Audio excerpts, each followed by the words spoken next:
দ্বিতীয়বাৰৰ নমস্কাৰ মই সামন্তিকা শৰ্মা আবদ্ধ হৈ বিপদত পৰিল অসমৰ অভিনেত্ৰী সামন্তিকা শৰ্মা আৰু আপোনালোকে নিশ্চয় সকলোৱে জানে দ্বিতীয়বাৰৰ বাবে বিয়া হৈছে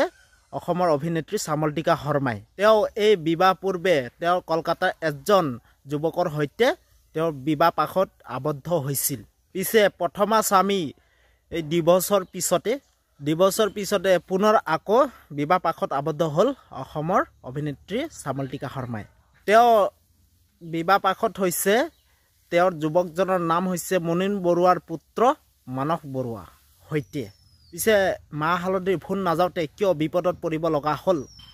অসমৰ অভিনেত্ৰী সামন্তিকা শৰ্মাই গতিকে আজিৰ এই ভিডিঅ'টো সকলো কথা আলোচনা কৰিম আপোনালোকে প্ৰথমৰ পৰা শেষলৈকে এই ভিডিঅ'টো সম্পূৰ্ণকৈ চাব চৰ্চাৰ বিষয় হৈ পৰিছে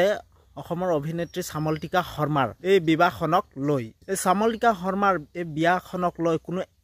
একে কমেন্ট কৰিছে এজনী ছোৱালী আৰু কিমানবাৰ বিয়া হ'ব সিহঁতৰ চলি এইবোৰ আৰু লোকক ক'ব আহে আৰু কোনোবা এজনে কমেন্ট কৰিছে এইডালক দিৱস দিবলৈ আৰু বেছি দিন নাই এই বুঢ়ীজনী আৰু কিমান বিয়া হৈ থাকে তাহানিৰ জানমনি হৈ থকা নাই আকৌ এজনে কমেন্ট কৰিছে যে আৰু কিমান নেদেখায় এই বিয়া খবৰ একেগৰাকী মানুহৰ বিয়া চাই ভাল নালাগে কোনোবাই আকৌ এই কথাৰ উচিত প্ৰত্যুত্তৰ দিছে এনেদৰে পৰাপক্ষ এনেদৰে দ্বিতীয় বিবাহ কোনো মানুহে চখত নকৰে কাৰোবাৰ ওচৰত জীয়াই থাকি মৃত্যুৰ দৰে সময় পাৰ কৰিবলগীয়া হয় তেন্তে সেই জীৱন অৰ্ধহীন দ্বিতীয় বিবাহ কোনো পাপ নহয় নিজৰ জীৱনৰ